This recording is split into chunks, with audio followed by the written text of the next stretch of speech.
금요기도에 참석하신 모든 성도 여러분, 주님의 이름으로 환영하고 축복합니다. 지난주 이 시간에요, 우리는 할렐루야 나잇으로 하나님께 예배를 올려드렸습니다. 세상이 이날을 할로윈데이로, 귀신들의 축제로 오염시켜 왔지만 그리스도인인 우리는 우리에게 모든 날을 허락하신 하나님께 이 소중한 날을 다시 돌려드린다는 취지에서 하나님을 찬양하는 할렐루야 나잇을 선포해 왔습니다. 준비한 모든 분들에게 감사의 인사를 전합니다. 다음 세대 찬양팀과 선생님들 수고 많으셨습니다. 또한 세속적인 할로윈 데이 대신에 할렐루야 나잇을 기획하신 윤성민 담임 목사님과 함께 동역하는 것이 우리의 큰 기쁨인 줄로 믿습니다. 감사드립니다. 저희 부교역자들은요, C.S. 루이스의 스크루테이프의 편지를 연극으로 공연하였습니다. 혹시 재밌게 보셨나요? 네, 감사합니다. 사실 연습 시간도 그렇고 부족한 점이 많이 있었습니다. 중간중간에 마이크 연결이 원활하지 못했기도 했고요. 하지만 은혜 가운데 마치게 하신 하나님께 영광을 올려드립니다. 책을 읽어보신 분들은 아시겠지만 이 스크루테이프의 편지는 베테랑 악마라고 할 수 있는 스크루테이프가 자신의 조카이자 신입 악마인 워무드에게 보내는 31통의 인간을 유혹하는 기술을 담은 편지입니다. 형식이 편지니까 원래는 각 캐릭터의 대사가 있는 것이 아니겠죠? 그래서 이것을 원작대로 연극을 만들기 위해서는 한 사람이 모든 대사를 독백으로 소화해야 할 것입니다. 저는 이 대본 작업을 생성형 AI라고 부르는 챗 GPT를 이용해서 만들었는데요. 대본이 한 번에 짠 하고 나온 것은 아니었고 제가 원하는 방향성을 계속해서 챗 GPT한테 요구를 하면 조금씩 수정하는 방향으로 최소한 10번은 고쳐서 탄생한 대본이었습니다. 원작에 없었던 멀티 캐릭터는 제가 챗 GPT한테 만들어달라고 요구를 했고요.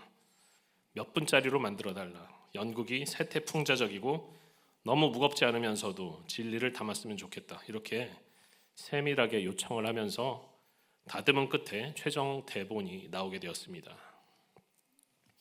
그리고 보셔서 알겠지만요. 우리 교회의 최대 장점 중 하나가 바로 이 뒤에 있는 LED 전광판입니다.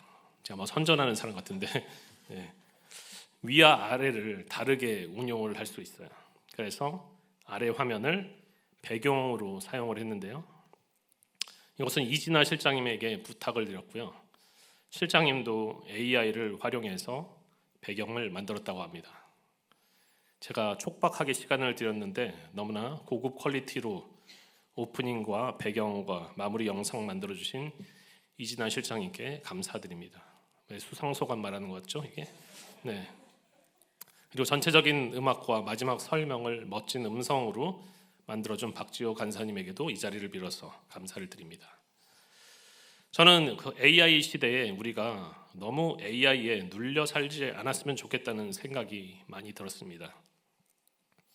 무엇보다도 창조주 하나님께서는 우리에게 하나님의 형상을 따라 그 무엇으로도 대체할 수 없는 창조성을 부어주셨기에 우리가 그 창조성을 잘 발휘한다면 오히려 AI를 잘 활용할 수 있을 거라는 확신이 제 안에 들었습니다.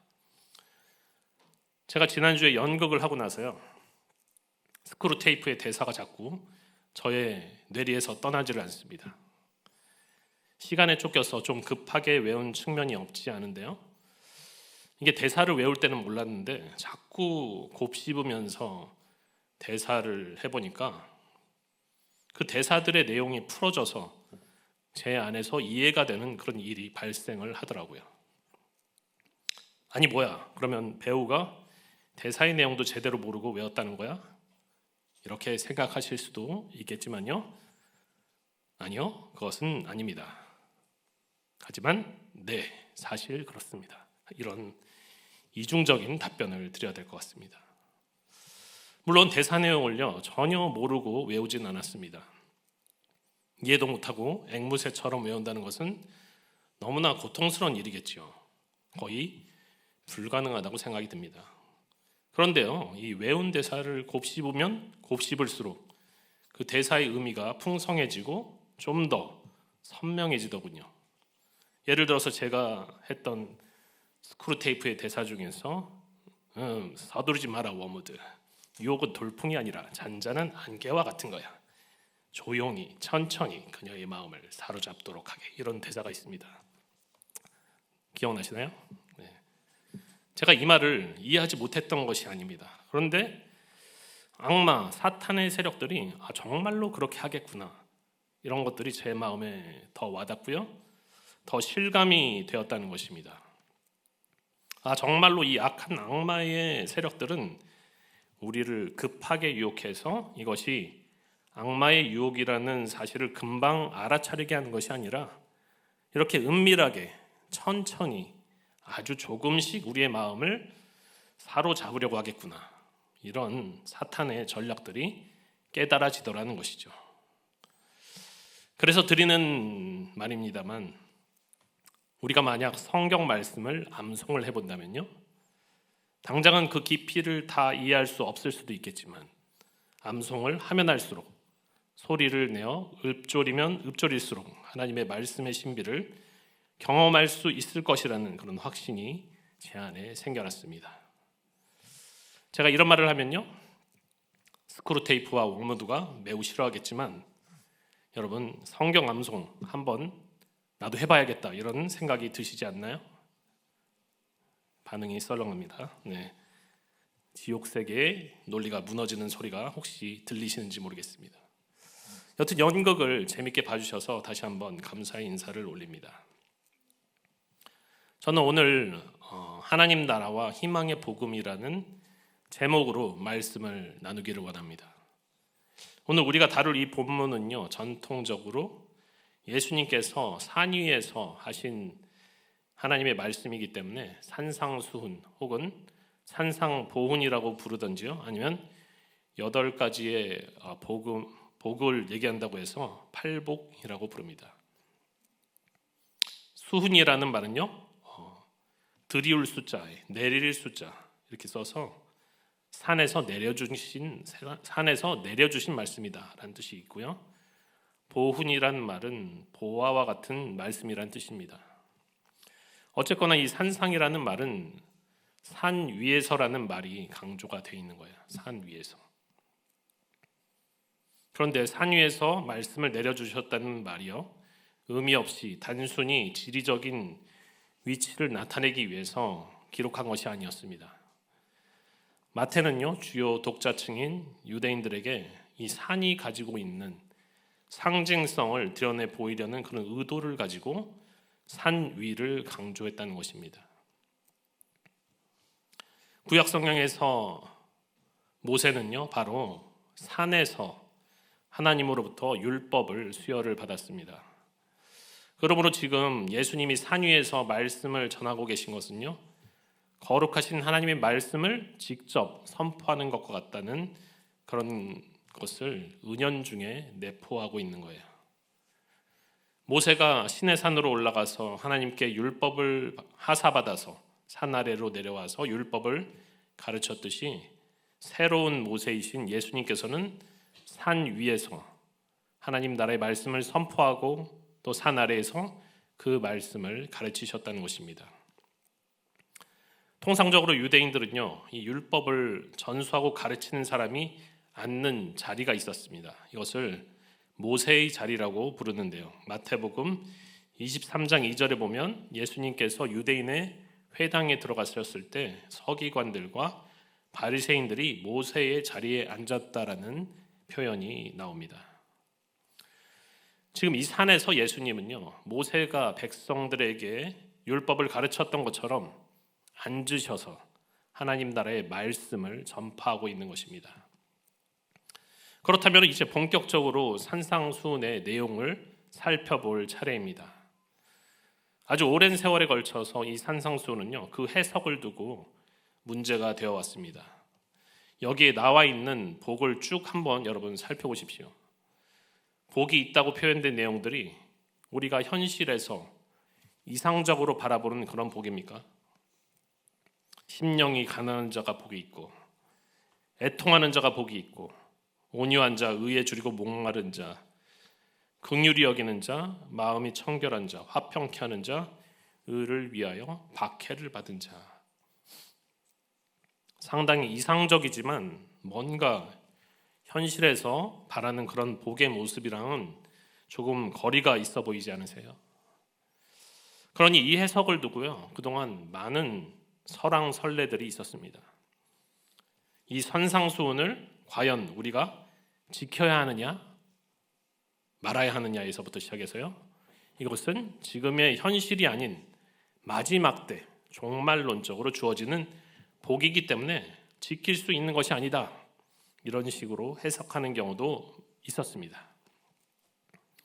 저는요, 우선 결론을 짓고 이 말씀을 살펴보기를 원합니다. 과연 예수님께서 산상수훈을 내려주신 의도가 무엇인가? 왜 산에 올라가서 무리들을 가르치셨냐는 것입니다. 왜 산에 올라가서 가르치셨느냐?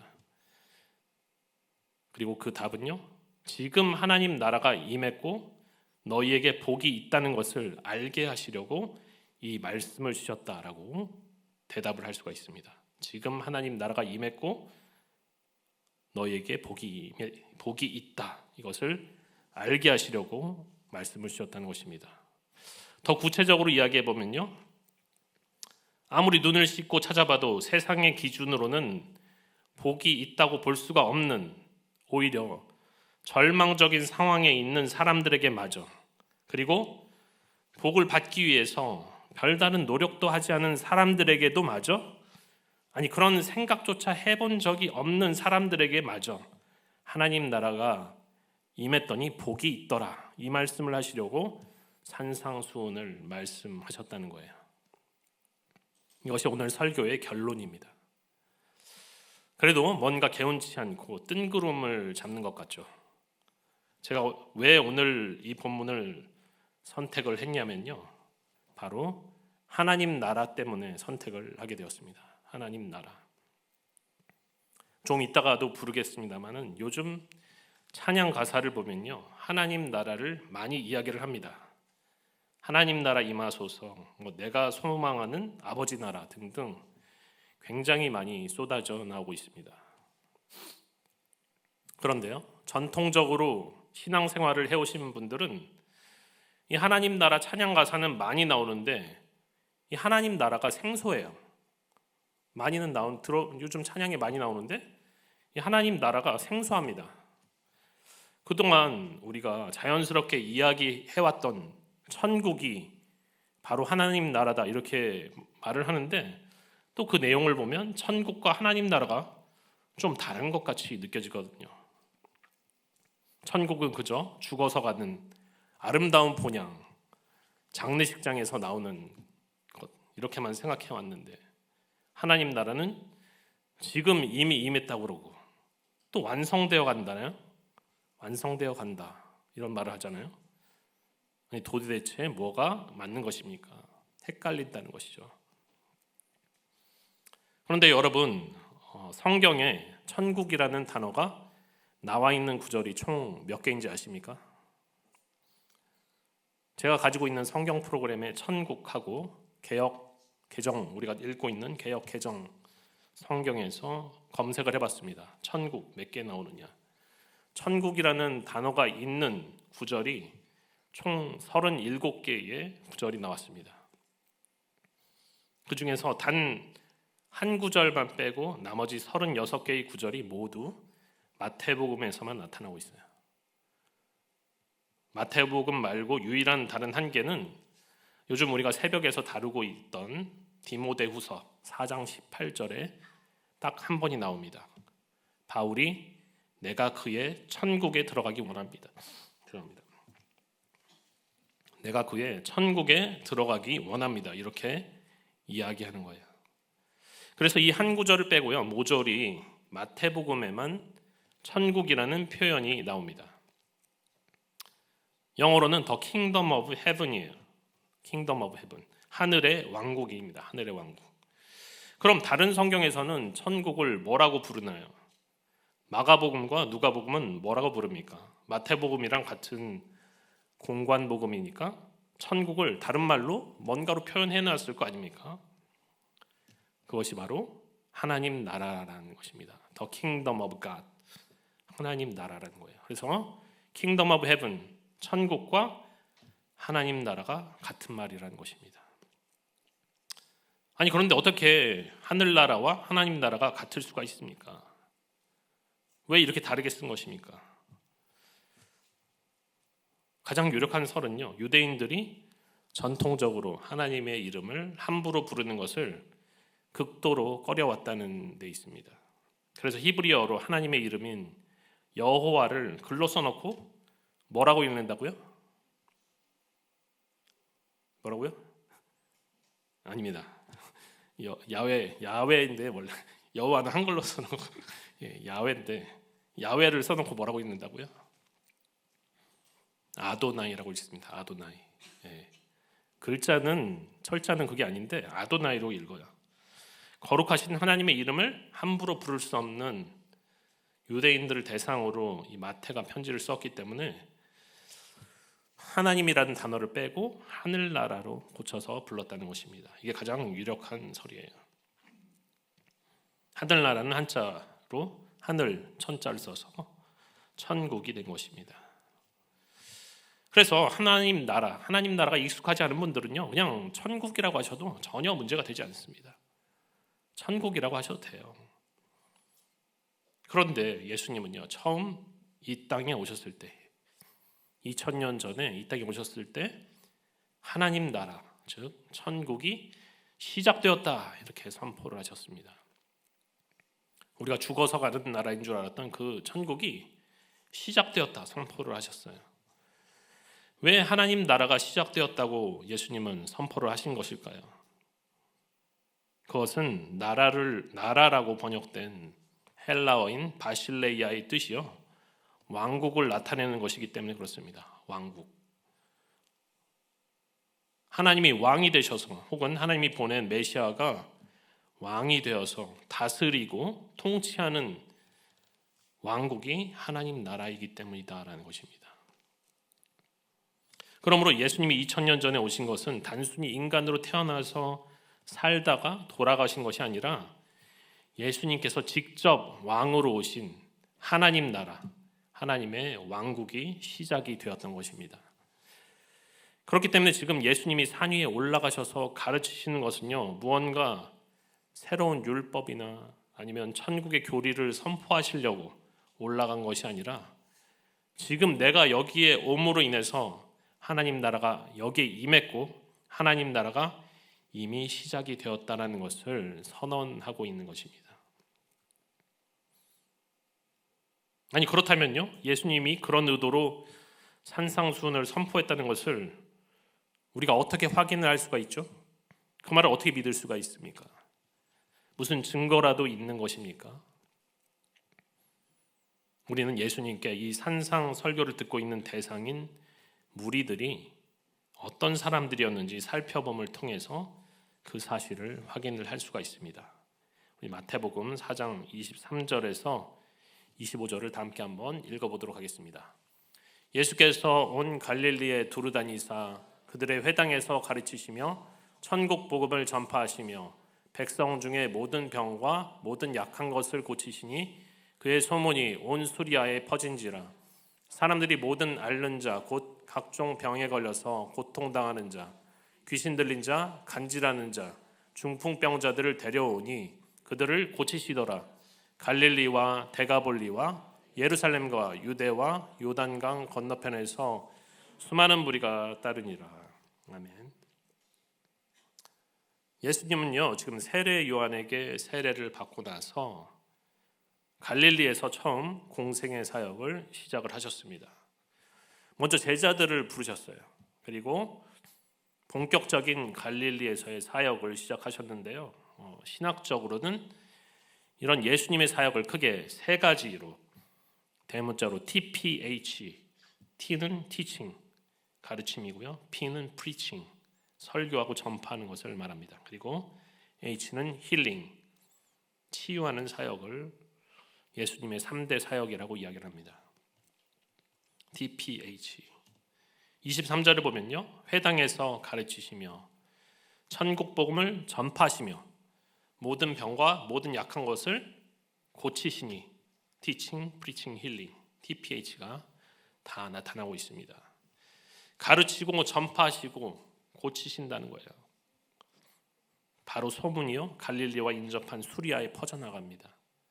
24절을 보면 모든 앓는 자와 각종 병에 걸려서 고통당하는 자와 귀신 들린 자와 간질하는 자, 중풍병자들이 다 예수님께 몰려 나와요. 그리고 예수님은 그들을 고쳐주셨습니다. 그리고 각 지방으로부터 이제는 이 소문이 다 퍼지니까 수많은 무리가 예수님을 따랐다라고 성경은 기록을 하고 있습니다. 예수님은요, 지금 이 무리들에게 하나님 나라의 사역, 하나님 나라에서 일어나는 일이, 천국의 사역이 가르치고 전파하고 고치시는 사역이라는 것을 먼저 체험을 하게 만들어 주셨어요. 그들에게 먼저 보여주셨습니다. 이들이 어떤 조건을 충족해서 사역을 베푸신 것이 아니에요. 그냥 예수님께 나오는 자들을 야, 너는 나를 믿냐? 이 말도 안 물어봤어요. 이런 것도 하나도 따지지도 않고 묻지도 않고 병든 자는 치유를 베푸시고요, 하나님 나라의 일을 가르치시고 복음을 전파하셨던 것입니다. 그러므로 이 무리들에게는요, 예수님과의 만남이 그냥 그대로 하나님 나라가 임하는 일이 되어버렸어요. 예수님 만난 것 그 자체가 하나님 나라가 임해버리는 일이 되었습니다. 구약 성경에 나와 있는 대로 이들이 율법을 잘 지켜서 그들이 의인이 되어서 그들에게 보상으로 하나님 나라가 임했던 것이 아니었습니다. 그저 예수님과의 만남이 그들에게 놀라운 하나님의 나라의 일을 경험하게 해주었다는 것이에요. 그렇다면요, 여러분, 그럼 당시에 이 무리들이 이 놀라운 일들의 의미를 완전히 이해를 했을까요? 못했을까요?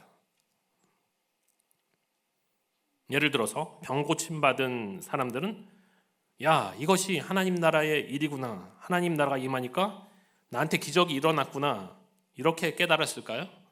아니면 무언가 더 설명이 필요했을까요? 당연히 깨닫지 못했을 것입니다. 그래서 예수님은 지금 산에 올라가셔서 마치 구약의 모세가 그랬던 것처럼 하나님 나라에 대해서 알려주고 있는 거예요. 예수님은 한마디로 하나님 나라를 미리 시연을 하신 후에 강의를 뒤에 하고 계신 셈입니다.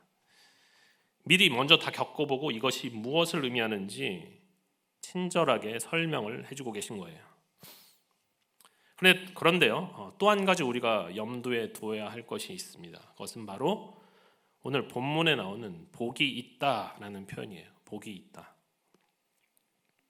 헬라어로 마카리오스라고 부르는 단어가 복이 있다는 표현입니다. 영어로는요, 과거 분사형으로 축복하다는 뜻의 동사와 원형인 blessed에다가 ed를 붙여서 blessed라고 표현을 씁니다. blessed, 복이 있는. 그런데 이 마카리오스의 복은요, 히브리어 아슈레이를 번역한 말이에요. 시편 1편과 시편의 여러 곳에 나오는 복 있는 사람은 할 때 그 아슈레이를 번역한 말입니다. 그리고 그 뜻은요, 복을 받는다 아니면 축복하다 이런 뜻이 아니라 행복하다라, 행복한 상태에 있다, 행운이 있다 이런 뜻입니다. 축복하고 복을 받고 이런 뜻이 아니라 행복하다는 거예요. 더 정확하게는 행복한 상태에 있다. 이것도 아주 정확한 번역은 아니지만 그나마 가장 가까운 뜻이 그것입니다.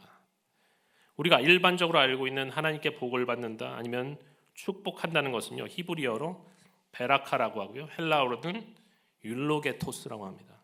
그래서 요약을 하자면 심령이 가난한 자가 복이 있다는 말은 심령이 가난한 자는 지금 행복한 상태에 있다, 이렇게 해석을 할 수 있는 것입니다. 그리고 애통하는 자는 복이 있다는 말은 애통하는 자가 행복한 상태에 있다라는 것입니다.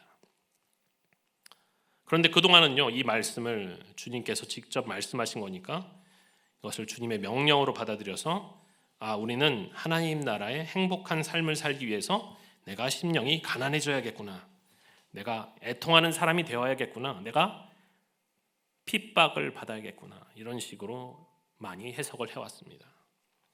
그리고 나서 우리의 현실에 적용하기는 좀 힘이 드니까 이 산상수훈의 말씀은 궁극적으로 종말에 하나님 나라가 완성되면 일어날 일이다, 이렇게 얼버무려 왔다는 거예요. 그런데 3절에 나오는 심령이 가난하다는 말은 도대체 어떤 상태를 의미하는 것일까요? 분명한 것은요, 이 사복음서 중에서 유일하게 이 산상수훈과 평행이 되는 본문인 누가복음 6장 20절에서 이렇게 말씀을 합니다. 예수께서 눈을 들어 제자들을 보시고 이르시되 너희 가난한 자는 복이 있나니 하나님의 나라가 너희 것임이요. 여기서는요, 심령이라는 말이 없어요. 그냥 너희 가난한 사람들이라고 표현을 합니다. 그리고 그 가난한 사람이 복이 있다고 이야기하고 있습니다. 그렇다고 마태의 의도를 무시하고 우리가 심령이라는 말을 빼면 안 되겠고요. 심령이 가난하다는 말은 쉽게 말해서 영적인 빈곤을 의미하는 것입니다. 달라스 윌라드라는 그런 학자는요, 이것을 좀 더 직설적으로 얘기를 했는데요, 영적 무일푼이라는 표현을 썼습니다. 영적으로 하나도 채운 것이 없는 영적 무일푼이라는 표현을 썼어요. 이 사람들은요, 성경도 모르고요, 율법도 모르고요, 아무도 그들에게 예배를 인도하거나 기도 인도를 부탁하지 않습니다. 그 정도로 영적으로 아무것도 없는 사람들이에요. 이것을 영적 무일푼, 이런 사람들이 심령이 가난한 자다라고 표현을 했다는 것입니다. 우리는 그동안요, 이 심령이 가난한 자를 닮아야 할 제자도의 모델로 약간 겸손한 마음의 소유자 정도로 생각을 해왔는데, 이게 영적 무일푼이라고 하면 완전히 의미가 달라지는 것입니다. 전혀 다른 뜻이 되는 것이죠. 예수님의 말씀은요, 심령이 가난한 자가 복이 있는데 그 이유는 그가 가난해서이다, 이렇게 말씀하지 않으셨습니다. 너희는 비록 영적으로 빈털터리 상태이지만 그럼에도 불구하고 나와 함께 있으므로 너희가 하나님 나라에 들어갈 자격이 되었노라, 이런 말씀을 하고 계신다는 거예요. 그래서 너희가 행복하다라는 것입니다. 나와 함께 있음으로 자격이 되었다. 원래는 자격이 전혀 없는데 나와 함께 있음으로 자격이 생겼다는 것입니다. 행복할 수밖에 없는 거죠. 한 것도 없는데. 그러므로 여기에서 제일 중요한 요소는요, 행복해지기 위해서 내가 가난해지고 내가 겸손해지고 그런 것이 아니라 바로 예수님을 만나는 것입니다. 할렐루야. 예수님을 만나는 것이 행복의 유일한 조건이라는 거예요. 그래서 예수님과 함께 있어서 인격적인 교제를 하는 것이 가장 중요하다는 거예요. 그러면 천국이 우리에게 임함으로 행복해질 수밖에 없다는 것입니다. 그렇다면 애통하는 자는 또 어떤 사람입니까? 애통하는 자. 쉽게 생각하면 슬픔이 찾아와서 울 수밖에 없는 처지에 있는 사람들이에요. 특별히 힘이 없어서 억울한 일을 겪는 사람들은요, 애통할 수밖에 없습니다. 예를 들어서 당시에 유대인들은요, 이스라엘 민족이 이방 민족의 포로가 됨으로 인해서 애통할 수밖에 없었어요.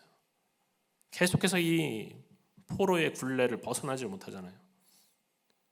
아수르한테 포로를 당했고, 또 바벨론 포로로 끌려갔다가 페르시아, 헬라, 로마에 이르기까지 계속해서 식민지 상태를 벗어나지 못합니다. 애통할 수밖에 없는 거예요. 그런데 예수님은 이런 처지에 있는 사람들에게도 복이 있다, 마카리오스, 행복하도다, 이렇게 선언을 하신 것입니다. 이 역시 하나님 나라가 임하여서 모든 상황이 바뀌는 것을 염두에 둔 표현일 수밖에 없는 거예요. 그 외에 나머지 온유한 자, 의에 줄이고 목마른 자, 긍휼히 여기는 자, 마음이 청결한 자, 화평케 하는 자, 의를 위하여 박해를 받은 자들도 모두 같은 맥락으로 볼 수가 있습니다. 이들은요, 그런 조건을 채워서 행복한 상태에 있는 것이 아니라 예수 그리스도와의 인격적인 교제를 통해서 하나님 나라가 임했기 때문에 지금 행복한 상태에 있다는 것입니다. 사랑하는 성도 여러분, 여러분 지금 행복하십니까? 아니면 행복하기를 바랐는데 눈앞에 놓여진 현실이 너무나 힘들어서 행복하고 싶지만 사실은 그렇지 못하십니까? 그것도 아니면 지금은 행복한 것 같지만 이 행복이 언젠가 깨질까 봐 두려워하고 계시지는 않습니까? 오늘 예수님의 산상수훈을 듣고 있는 청중은요, 결코 천국 입성의 어떤 조건을 충족했던 사람들이 아니었습니다. 영적인 무일푼이고 영적인 빈곤을 겪는 자들이었고, 병을 고치고 싶어도 고칠 수 없는 가난한 사람들이었고요, 각종 핍박과 압제를 받는 사람들이었습니다. 자기 손으로 해결할 수 있는 것이 하나도 없는 사람이었어요. 그러나 이런 사람들도 예수 그리스도를 만남으로 그들은 아무런 공로 없이도 하나님 나라에 들어갈 자격을 얻어서 행복한 사람들이 되었습니다. 그렇다고 해서 이 말씀이 그러면 내가 어떻게 살든 하나님으로부터 은혜를 얻을 것이니까 아무렇게나 살자, 이런 뜻이 절대로 아닙니다. 예수님께서 무리들에게 시연을 먼저 하신 후에 하나님 나라의 일을 가르치시고 천국 복음을 전파하셨던 데에는 다 이유가 있는 것이죠. 먼저 예수님과 인격적인 관계를 맺고 난 후에는 하나님 나라의 백성으로서 하나님 나라의 윤리를 지키면서 살아가라라는 것입니다. 하나님 나라의 백성으로서의 도리를 다하라.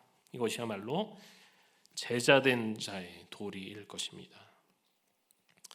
사랑하는 여러분, 우리는 돈이 많아서 혹은 건강해서 행복한 것이 아니라 예수 그리스도가 우리에게 오셨기 때문에, 그래서 하나님 나라가 임했기 때문에, 그래서 우리는 복 있는 사람이라는 것을, 우리가 행복한 사람이라는 것을 깨달았으면 좋겠습니다.